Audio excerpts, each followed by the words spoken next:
When Elvis died, the world mourned loudly, but Priscilla Presley mourned quietly. On the outside, she seemed composed, almost untouchable. She stood at Graceland's gates with sunglasses and a still face while the world screamed for a glimpse of heartbreak. But inside, she was hollowed out. For nearly 2 decades, her entire identity had revolved around a man who no longer existed, not just Elvis the performer, but Elvis the universe she had built her life around.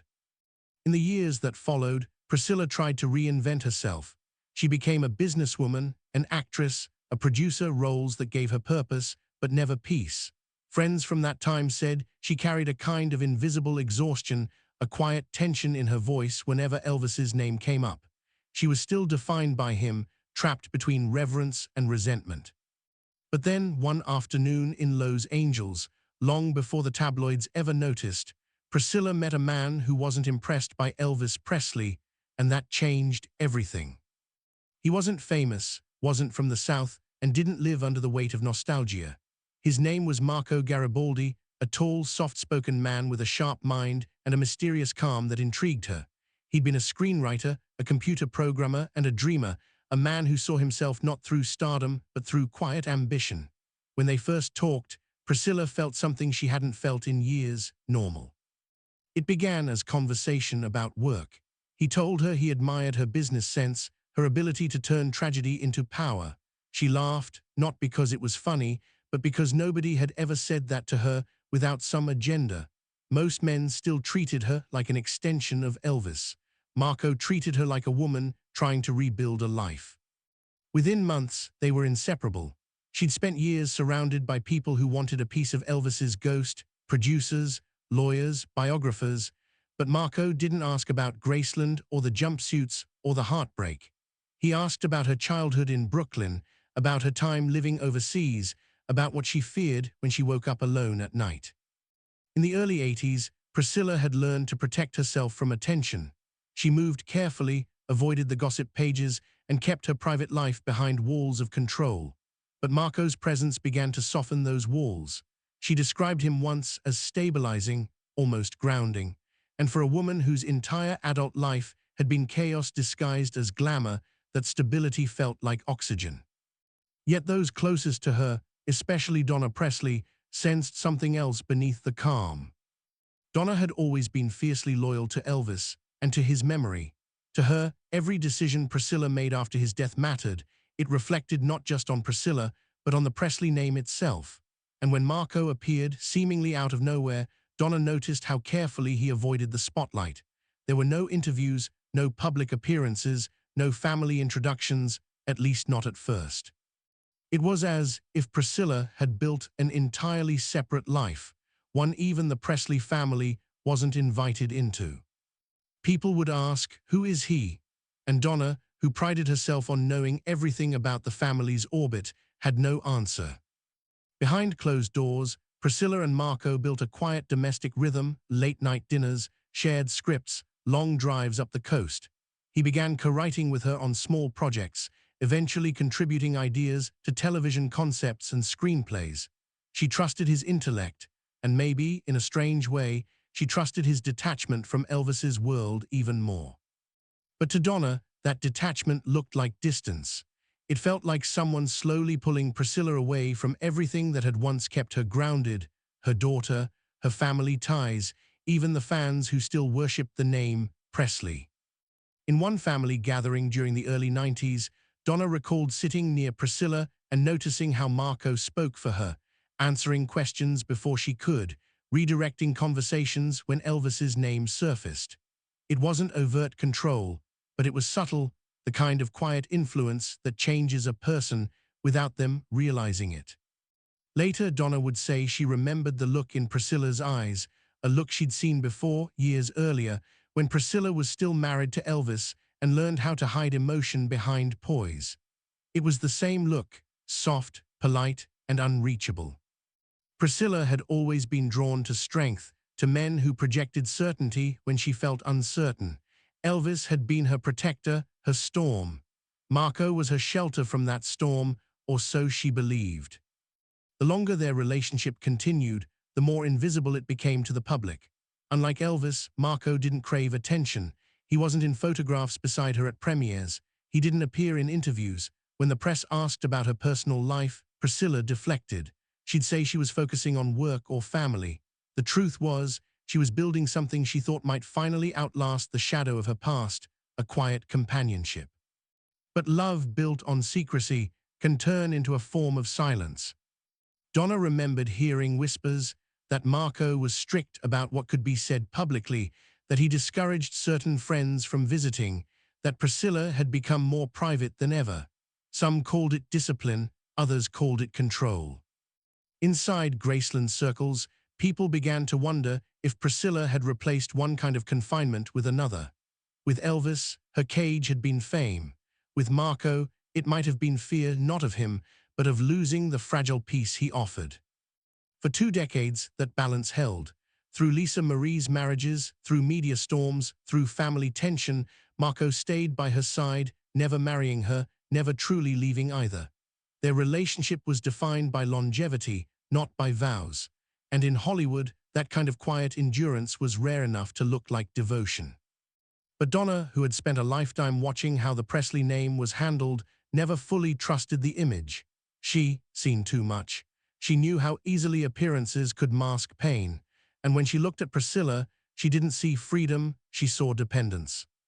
There were moments, Donna later said, when she wanted to confront her cousin outright, to ask, "Who is this man really? What does he want from you?"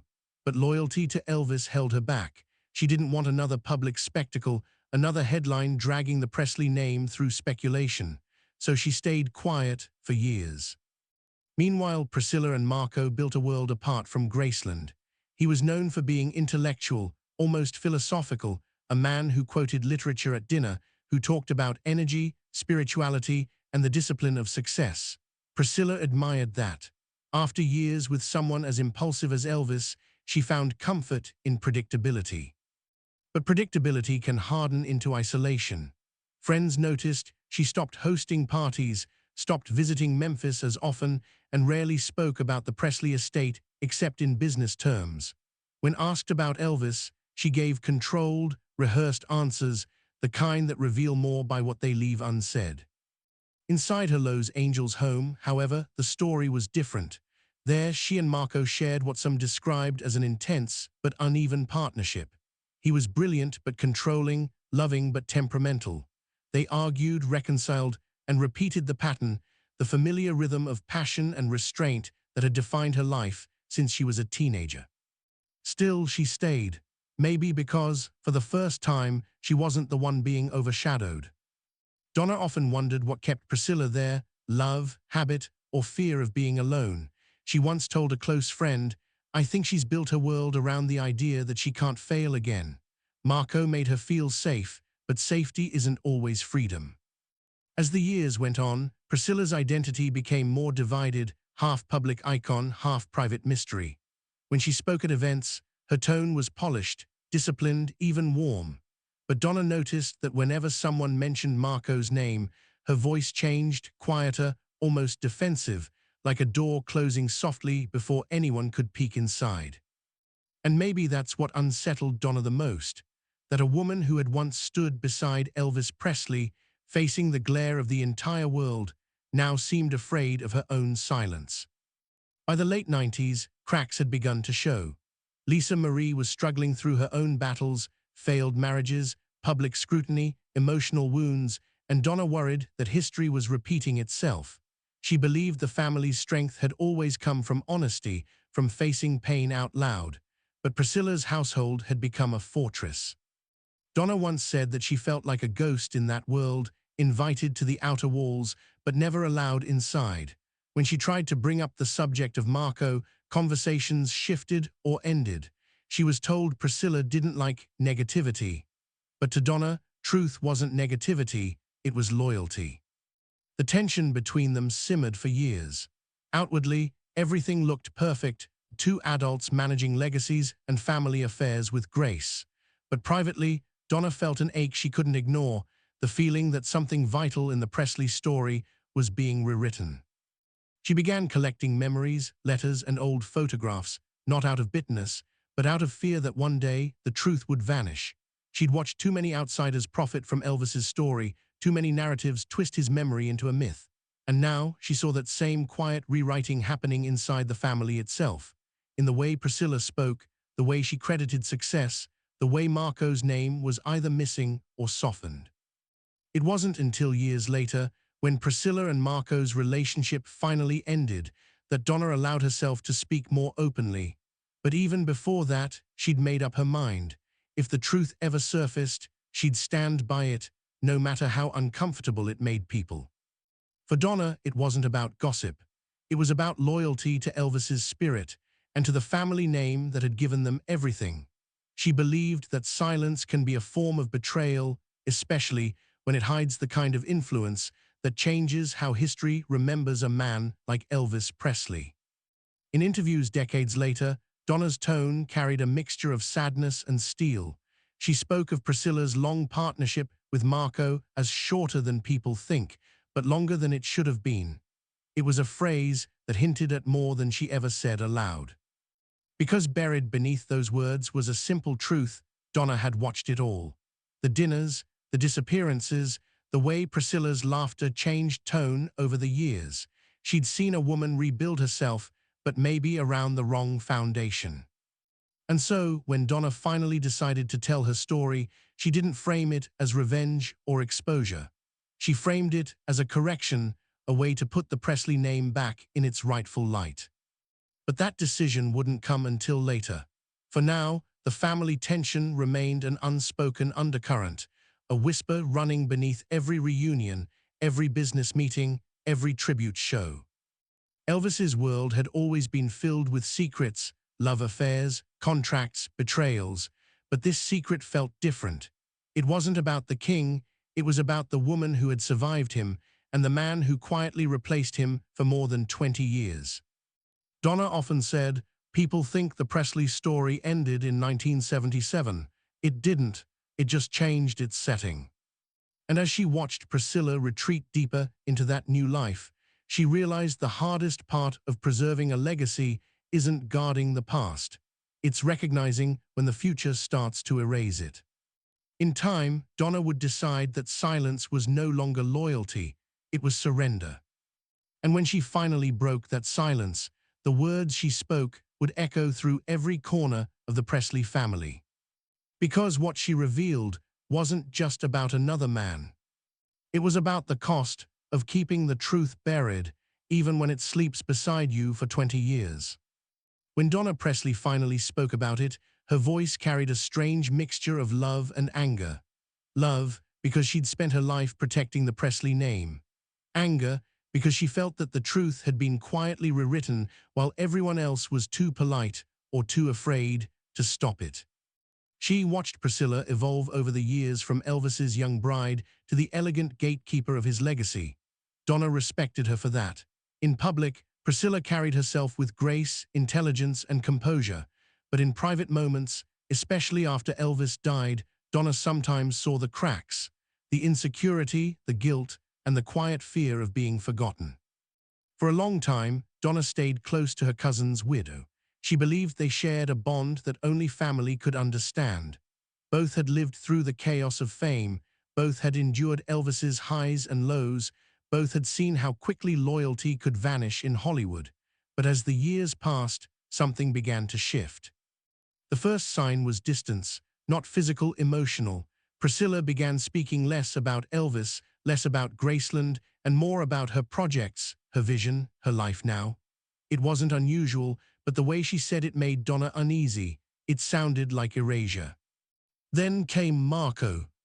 Donna's first impression of him was polite curiosity. He seemed smart, composed, and confident, almost too confident. When she met him at a small dinner in the mid-80s, she noticed how he commanded the room without raising his voice. He spoke about technology, film, philosophy, everything except Elvis.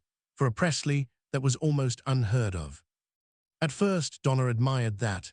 It was refreshing to meet someone who didn't treat the Presley name like currency. But over time, admiration turned into suspicion. She couldn't quite explain it, just a feeling, like a room that smelled faintly of smoke even when you couldn't see fire. She remembered the way Marco watched people. He didn't interrupt, didn't argue, but he absorbed everything. He seemed to be constantly evaluating who was loyal to whom. And Donna, who'd grown up around show business, recognized that kind of quiet control when she saw it. Priscilla began bringing him to family events more often, but he never stayed long. He'd smile, shake hands, and vanish before dessert. Donna couldn't tell whether he disliked the attention or wanted to avoid questions. Either way, the pattern was clear. The more Marco appeared in Priscilla's life, the less the family seemed to see of her. By the late 80s, Priscilla's career was booming again. She'd found success with Dallas, expanded her business ventures, and was becoming a Hollywood fixture in her own right. To the public, she was the picture of balance, mother, actress, entrepreneur. But inside the family, whispers were growing louder. Donna began hearing stories about Priscilla's increasing secrecy, phone calls that went unanswered, meetings about the Presley estate that she skipped, decisions being made without consulting the rest of the family. Donna wasn't angry about the independence itself. She admired strength, but she felt something else was getting it. In one private moment, she asked Priscilla directly, "Are you happy?" Priscilla smiled that perfect half-smile of hers and said, "Happiness is what people think it is, Donna. It's just peace." It wasn't the answer Donna expected, and it lingered with her. For years, Donna had lived by one rule: protect Elvis's truth. Not the tabloid stories, not the myths, but the truth of who he really was, a man with faith, flaws, humor, and heart. She'd watched too many outsiders distort him into a caricature. So when she began feeling that even his own family was reshaping that legacy, she couldn't stay silent forever. What troubled her most was Marco's presence. It was his influence. People close to the family claimed that Marco began advising Priscilla on business matters, including Elvis-related projects. He helped her vet scripts, negotiate deals, even structure interviews. Some said he encouraged her to distance herself from the Presley estate so she could build her own identity. To Donna, that was dangerous talk. The Presley name wasn't a chain, it was a legacy, a sacred trust that connected them all, and she feared that Marco saw it as a brand to be repackaged. There were moments when the tension nearly surfaced. At one family event, a friend mentioned a new book about Elvis that was being written without their input. Donna started venting about how people were profiting off lies. Priscilla, sitting beside Marco, stayed silent. When Donna turned to her for support, Marco calmly said, "Sometimes letting go of the past is the only way to grow." Donna froze. Let go of the past. The past was her cousin's life. The past was Elvis Presley. She could still remember his laugh, his generosity, the way he'd light up a room with that easy southern charm. Letting go of that felt like betrayal. She didn't argue that night. She just watched the two of them leave early, hand in hand, walking into a kind of privacy that none of the rest of the family could enter. Over the years, the divide deepened. Priscilla stopped attending some Presley Foundation events.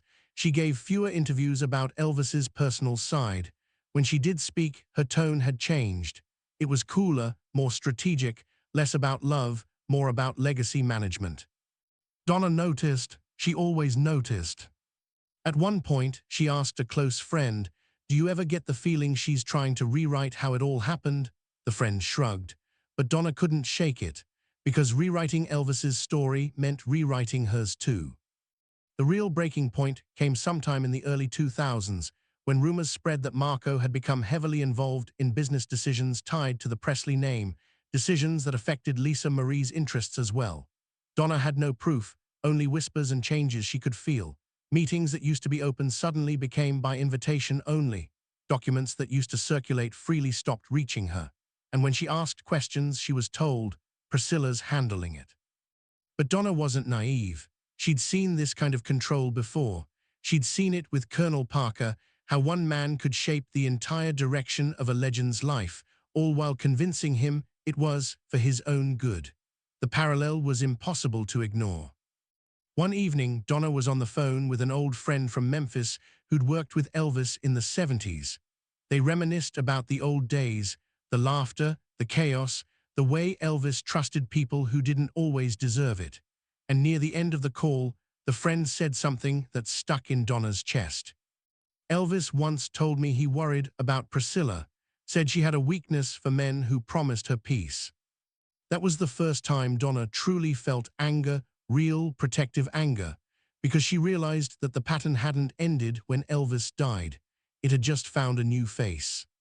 She started speaking more openly within trusted circles. Not to the press, Donna wasn't built for tabloids, but to people who loved Elvis the way she did. She said she feared that the story was slipping away, that control had replaced authenticity, and that the truth was slowly being buried under polished narratives. Some people told her to let it go, that the world had moved on, but Donna couldn't.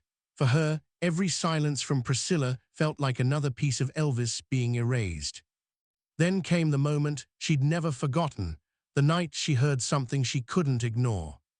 A family acquaintance who'd been close to Priscilla during the late 90s told Donna about a conversation they'd overheard between Priscilla and Marco. It wasn't dramatic, just casual words over dinner, but one sentence stood out. "He'll always be part of my story," Priscilla had said softly, "but I won't live under his shadow forever." Marco's reply, calm and measured, was, "Then stop letting them treat you like you belong to him." That was the sentence that broke Donna's heart. Because them, she knew, meant the Presleys, the family who had loved Elvis long before the world ever did. After that, Donna could never see Marco the same way. She felt he wasn't just a man in Priscilla's life, he was rewriting her connection to the family and by extension to Elvis himself. She wrestled with whether to confront Priscilla directly. More than once, she picked up the phone, dialed the number, and hung up before it rang. She knew how conversations like that went: deflection, denial, and polite distance. Priscilla had perfected the art of calm disagreement. But then, one night, after a long conversation with another family member, Donna made a decision. She wasn't going to expose or embarrass anyone, but she also wasn't going to let history forget what she knew. She began journaling privately, recording memories, conversations, and impressions. It was her way of preserving the Presley truth for the day someone might finally listen. In those pages, she wrote about loyalty, about pain, about the burden of carrying a famous name when that name had been turned into an empire. And between the lines, she wrote about Marco, the man who had quietly stood beside Priscilla for 20 years and yet remained invisible in every official telling. To outsiders, their relationship looked stable, even admirable. But Donna's notes revealed what she saw as emotional dependency, Priscilla clinging to the one person who promised her peace in exchange for control. The family drifted further apart in those years. Lisa Marie grew increasingly distant from her mother, choosing to live her life her own way, and Donna suspected it wasn't just personal conflict, it was philosophical. Lisa believed in truth, unfiltered and messy. Priscilla believed in image, clean and controlled. Donna's loyalty stayed with Lisa. She saw in her the same spirit Elvis had: passionate, impulsive, and honest. But that honesty came with consequences. It deepened the rift that had already begun. In 2006, when the relationship between Priscilla and Marco finally ended, Donna wasn't surprised. She saw it coming years before anyone else did. But she also knew the story wouldn't end with a breakup, because the damage had already been done, not just to relationships, but to memory. Donna later said that Elvis's name had become a kind of shield for people, a way to justify everything from love to manipulation. And she believed that once you start using his legacy for protection instead of truth, you lose sight of what he stood for. When she spoke publicly years later, her tone wasn't gossipy or bitter, it was weary. Like someone who had held onto a secret for too long. She said, "People think they know everything about the Presley family, but they only know what they're allowed to hear."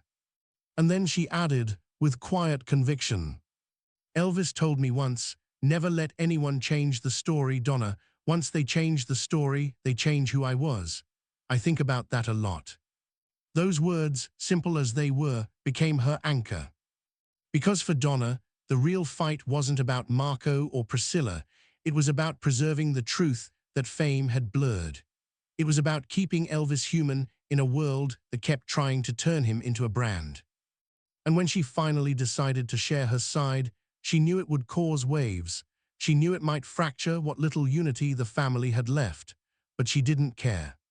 She'd watched silence destroy too many good people in that family already. And this time, she wasn't going to let silence win. For Donna Presley, betrayal didn't happen in one moment. It happened slowly, over years of silence, half-truths, and closed doors that used to be open. By the time she realized how much had changed, the Presley family she once knew didn't even feel like family anymore. It felt like a business. What hurt most wasn't what Priscilla said. It was what she stopped saying. There was a time when every conversation between them circled back to Elvis, his laughter, his faith, the way he used to call Donna sis and tease her when she tried to keep him on schedule. Those memories were their shared oxygen. They made the grief bearable. But by the late 1990s, those memories had gone quiet. When Donna tried to bring him up, Priscilla would smile faintly and change the subject. The woman who once guarded Elvis's heart now guarded her own. It was around that time Donna started hearing the same stories from multiple people, stories she wished weren't true. That Marco was controlling not just Priscilla's personal life, but her professional one. That he had opinions about how the Presley legacy should be managed. That he'd voiced disapproval of certain family members being too emotional about Elvis's memory. At first, Donna dismissed it as gossip. People always whispered around famous names, but then she saw it herself. Invitations to Graceland events stopped arriving. Presley Foundation meetings went ahead without her. Lisa Marie's visits became rare and tense.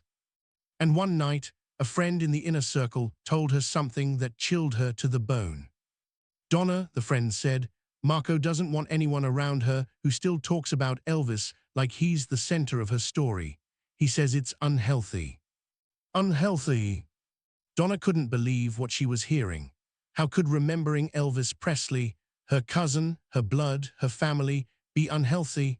The man who had given them everything, who had lifted them from ordinary Southern lives into history, was now being treated like a shadow to move past. That's when something inside her hardened. She'd tolerated silence before. She'd endured distance and the politics of fame. But rewriting Elvis's importance crossed a line she couldn't ignore. She once said, "You can tell when someone stops loving a person and starts loving the idea of themselves more." To Donna, that's what she saw happening. When Priscilla and Marco started pushing for new media projects, films, interviews, and book deals, Donna could feel the narrative shifting. The way Elvis was spoken about became more curated, more distant, more like a character than a man. The parts that made him human, the laughter, the insecurities, the faith, were fading from the story. At one point, a proposal surfaced for a dramatized film about Priscilla's life. Donna was stunned. The project positioned Priscilla as the central figure in Elvis's rise and fall, as though she were the hidden architect of his world. Donna respected her contribution, but this felt different. It wasn't tribute, it was revision. And Marco, according to several close sources, had been instrumental in shaping that version of events.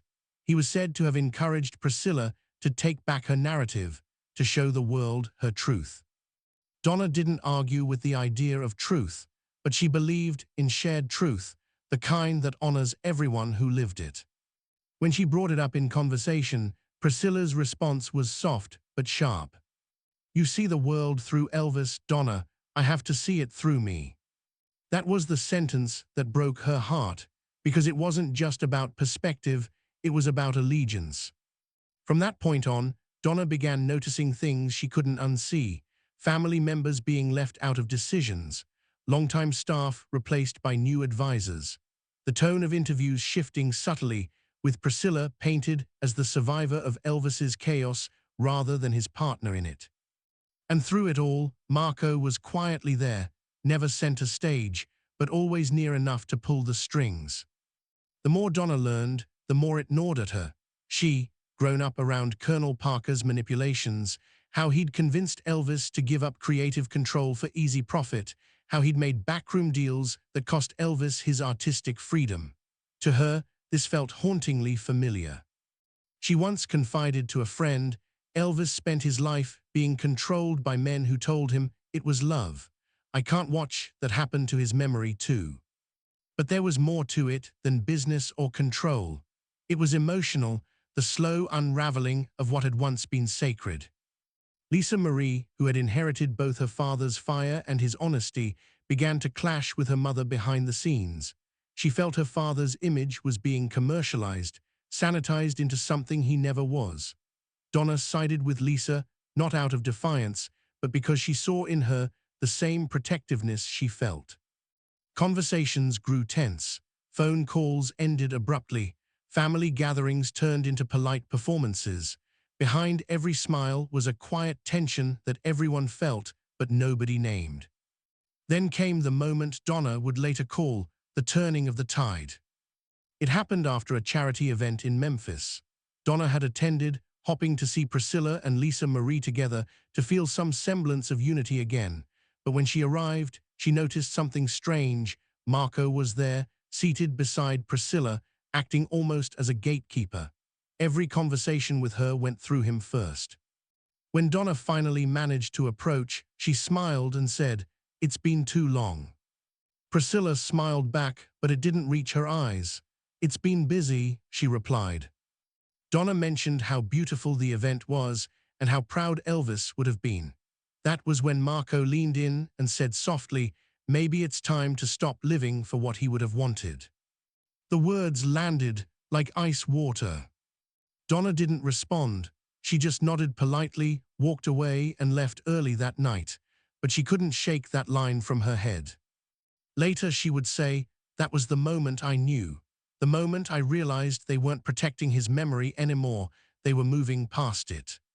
And for Donna, that felt like betrayal. She understood grief. She understood reinvention. But to erase the heart of Elvis's story, to make it about image instead of soul, felt like tearing down a monument and pretending it never stood.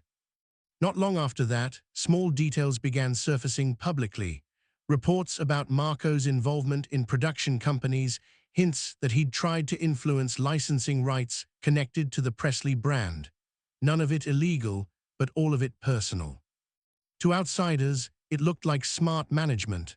To Donna, it looked like the same old manipulation, dressed in modern clothes. She wasn't naive. She knew the world would see her as bitter, as nostalgic, as someone clinging to the past. But she also knew what she'd seen with her own eyes, the way the story of Elvis was shifting from truth to mythology, and how the people closest to him were letting it happen. In interviews years later, Donna said something few were brave enough to admit. After Elvis died, everyone wanted a piece of him. The press, the fans, the studios. But sometimes the worst damage comes from the people who already have the whole pie. Those words carried weight because they came from someone who had been there, not as a spectator, but as blood. She didn't hate Priscilla. Despite everything, she still felt compassion for her. She believed Priscilla had lived through pain no one could understand, being married to the world's most desired man, and then losing him to both fame and death. But compassion didn't erase responsibility. And in Donna's eyes, silence was complicity. So when she finally began to speak, it wasn't with malice, it was with heartbreak. In a private recording she made before she passed, she said, "I loved Priscilla once like a sister, but somewhere along the line, she started protecting herself instead of him. And that's when the story changed." That recording, leaked years later, sent shockwaves through the Presley community. Not because of gossip, but because of what it revealed, that even inside the family, the truth had been fractured. For fans, Elvis Presley was timeless, but for those who loved him most, his memory had become a battleground. And in that battle, Donna stood alone, torn between love and loyalty, watching history bend under the weight of ambition. Her pain deepened when she saw Lisa Marie suffer the same pattern, struggling for her own identity while her father's name overshadowed every decision. Donna tried to guide her, but she knew Lisa carried a burden heavier than any of them, the constant pressure to live up to something no one could match. When Lisa's disagreements with her mother became public, Donna understood exactly why. It wasn't just about business. It was about truth, about who controlled the story. In private letters, Donna once wrote, "Elvis's greatest flaw was trusting the wrong people, and if we're not careful, his story will end the same way, trusting the wrong ones to tell it." To her, Marco symbolized that flaw, a man who had entered quietly, stayed for decades, and left behind a trail of silence that still divided the family. By the time Priscilla and Marco separated, the damage had already taken root. Old relationships couldn't be repaired, only tolerated. The Presley name had become a corporation, and everyone involved seemed to speak in press statements instead of emotions. Donna hated that. She missed the simplicity of Elvis's old Memphis days, the laughter, the chaos, the music echoing through Graceland's halls. She missed the humanity of it all, because for her, Elvis wasn't an icon, he was family. And when she spoke out, it wasn't about revenge, it was about remembering. She wanted people to know that fame didn't just take Elvis's life. It took pieces of everyone who loved him. It twisted loyalty into politics, turned family into factions, and made truth negotiable. She believed Marco's influence had been part of that twist, that by keeping Priscilla insulated from the Presley circle, he'd given her the illusion of control while isolating her from the people who truly understood her past. And when that illusion finally broke, it left behind resentment that could never fully heal.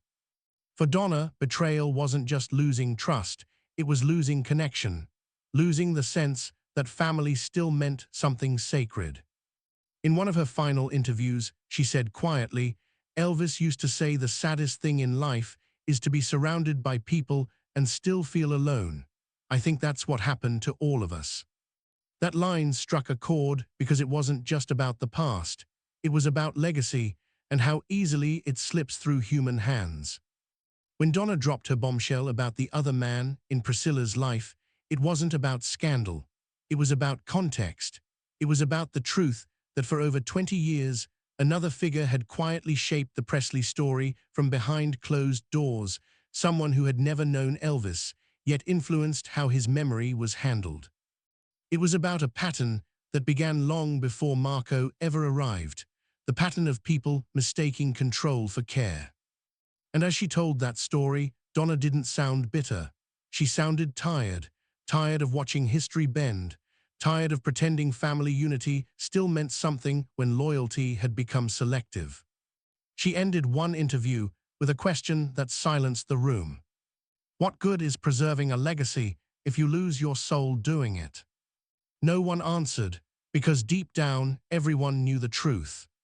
The Presley story had always been about love and loss. But behind the glitter, behind the headlines, behind the carefully crafted image, it was also about betrayal, the kind that doesn't come from enemies, but from the people who once promised to protect you. And for Donna, that realization was the hardest one of all. Because once she saw it, she could never unsee it. Time has a way of revealing what silence tries to hide, and for the Presley family, time became both a healer and a judge. When Donna's words finally reached the public, the reactions were split straight down the middle. Some called her brave. Others said she was stirring up ghosts that should have stayed buried. But no matter which side people chose, one thing was certain: her voice reopened a door that had been locked for decades. The story of Elvis Presley had always belonged to the world. But what Donna revealed reminded everyone that behind the music, the fame, and the myth, there was still a family, wounded, proud, and forever divided by how they remembered the man at the center of it all. When news outlets began repeating her claims about the other man, few realized how personal it really was. Donna hadn't spoken to create controversy. She spoken to reclaim something she felt had been quietly stolen, the truth about what love, loyalty, and legacy really meant inside Graceland's shadow. After her revelation, the old walls of silence began to crack. Former associates, family friends, and even staff members who'd worked around Priscilla and Marco started telling their own stories, not out of malice, but because Donna's courage gave them permission. They described a Priscilla who had spent 20 years living between two worlds, the public symbol of grace and the private woman clinging to stability. a woman who, for all her elegance, still struggled to find peace. And maybe that was the most tragic truth of all. Priscilla had never truly escaped the weight of Elvis's ghost. She had tried to live again, love again, and even define herself again. But every step she took led her back to the same unspoken question: who was she without him? Marco had filled that void for a while. He offered what Elvis couldn't: quiet, consistency, calm, but he also took something away that Elvis never did: connection. Elvis might have overwhelmed her, but he never isolated her. Marco, intentionally or not, had drawn her away from the world that understood her best. Donna saw it clearly, even when others didn't. She said once, Priscilla spent her life searching for a man who could replace Elvis, but what she really needed was a man who could understand him. It was a painful statement, one that cut to the bone of what had haunted Priscilla for most of her adult life, because no one could truly understand Elvis except those who had lived it, and even they were fading away one by one. In the years that followed, Donna's health began to decline, but her conviction never did. She continued to speak, sometimes softly, sometimes sharply, about the truth she believed had been ignored for too long. She wanted the world to remember that behind the glamour and gossip, there was a real man who gave everything and a family who lost nearly as much. And she wanted people to know that Priscilla's second life, the 20 years she spent with Marco, wasn't just a private love story. It was a reflection of what happens when grief goes unresolved. Donna's revelations began to ripple through Elvis circles. Some longtime fans, once fiercely protective of Priscilla, began to question her motives. Others defended her fiercely, arguing that she had a right to her own life. The debates grew louder, spilling across interviews, documentaries, and fan forums. But beneath the noise, there was a quieter reckoning happening, a collective realization that maybe, just maybe, the Presley legacy wasn't as unified as it seemed. The family's public image had always been one of dignity, even amid tragedy. But now, with Donna's words out in the open, fans began to see the fractures, those invisible emotional lines running beneath the surface of history. Still, Donna never blamed Priscilla for falling in love again. What she couldn't forgive was how that love had turned into distance, how the need to control had replaced the need to connect. She saw the same pattern that had once surrounded Elvis: protectiveness turning into power, devotion turning into management. In one of her later interviews, she said, Elvis wasn't betrayed by bad people. He was betrayed by good people who thought they knew what was best for him. And I think the same thing happened after he died. Those words lingered, heavy and unflinching. Because to Donna, the story of Marco wasn't about scandal, it was about the cost of losing authenticity, the cost of living behind polished glass, where love becomes performance and memory becomes a commodity. By the time Priscilla and Marco officially separated, the relationship had already become part of Presley mythology.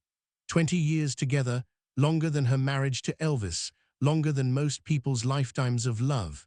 Yet, for all that time, it remained something the world barely understood.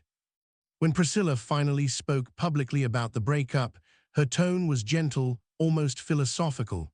She said, "Some relationships aren't meant to end badly, they just end."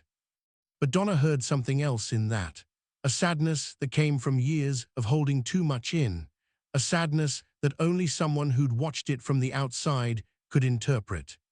She lost herself trying to control what couldn't be controlled, Donna told a close friend, and by the time she realized it, there was nothing left to fix. The irony wasn't lost on her, that the woman who had once been trapped by Elvis's fame had later become trapped by her own need to preserve his image. When Donna's health worsened, she spent her final months surrounded by memories, old photos, letters, and recordings of Elvis's gospel songs. To her, those songs were sacred. They reminded her of the man before the legend, the one who laughed, prayed, and cared deeply about the people around him. She once told a visitor, "I don't want people to think I hated her, I just wanted the truth to breathe again." And maybe that was her true motive all along. Because underneath every word she ever spoke about Priscilla and Marco was a longing for honesty, for the world to stop treating Elvis like a statue and start remembering the beating heart behind the microphone. Donna's passing hit the Presley community hard. Even those who disagreed with her admitted that she was one of the last people who had truly known Elvis, the real man, not the myth. After her death, messages flooded social media from fans thanking her for her courage. Some called her the keeper of the flame. Others called her the last voice of truth. Priscilla, for her part, stayed silent. She didn't issue a statement, didn't respond to the interviews or the controversy. To some, that silence was dignified. To others, it was confirmation of guilt. But maybe it was just human exhaustion, the kind that comes from living a lifetime under a microscope. Because if there's one thing the Presley story has proven again and again, it's that fame doesn't end when the music stops. It echoes through generations, through family arguments, through the stories that get told and the ones that get buried.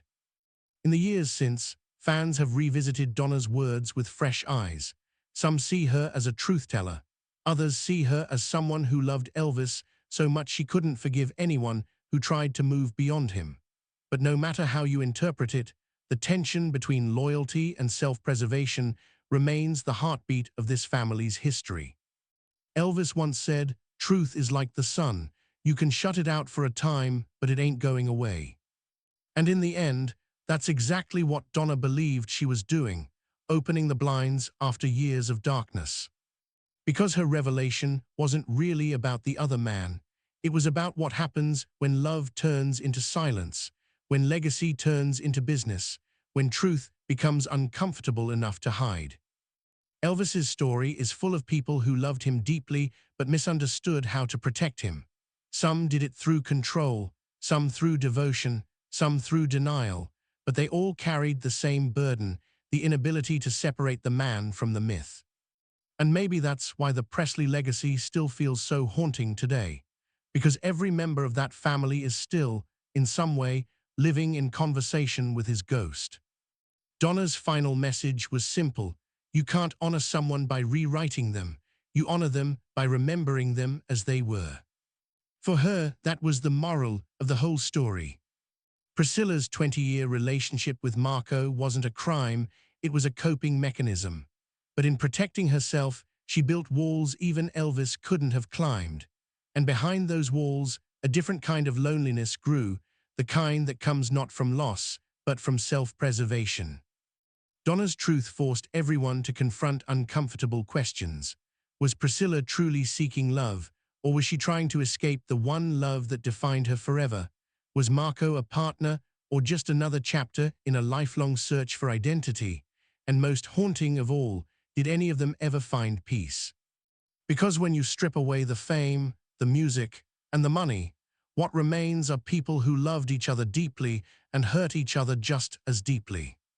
That's what Donna wanted people to see, that Elvis's story wasn't just about a superstar, it was about a man whose death left everyone orbiting his memory, trying to make sense of what remained.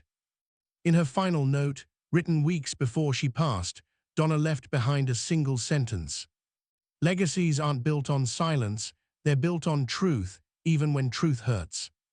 That line, like so many others in the Presley story, still hangs in the air today. Because in the end, it's not the songs, the gold records, or the headlines that define Elvis Presley's legacy. It's the people who keep trying to tell his story, each from their own wound, each from their own truth. And as the years go by, one thing becomes clearer: the Presley story isn't finished.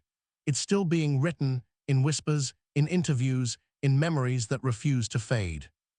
Donna may be gone, but her words linger like the echo of a familiar voice in a quiet room, reminding us that love and loyalty are never as simple as they seem, and that even the brightest legends cast shadows that take a lifetime to face. Because sometimes the real story isn't about the man who left the stage. It's about the people who stayed behind, trying to decide what parts of him they're brave enough to keep. Donna's truth didn't destroy the Presley legacy, it revealed its humanity. For years, fans believed the story ended when Elvis left the building. But as Donna showed us, his shadow still shapes every choice, every silence, every confession that comes decades later. The question now isn't who was right or wrong, it's whether the truth still matters. Do you think Priscilla found peace with the choices she made? Or do you believe some ghosts never let go, no matter how far we run from them? Let us know what you think in the comments below. And if you believe the Presley story deserves to be told without filters, through love, loss, and honesty, make sure you're subscribed, because there are still more untold chapters waiting to be heard.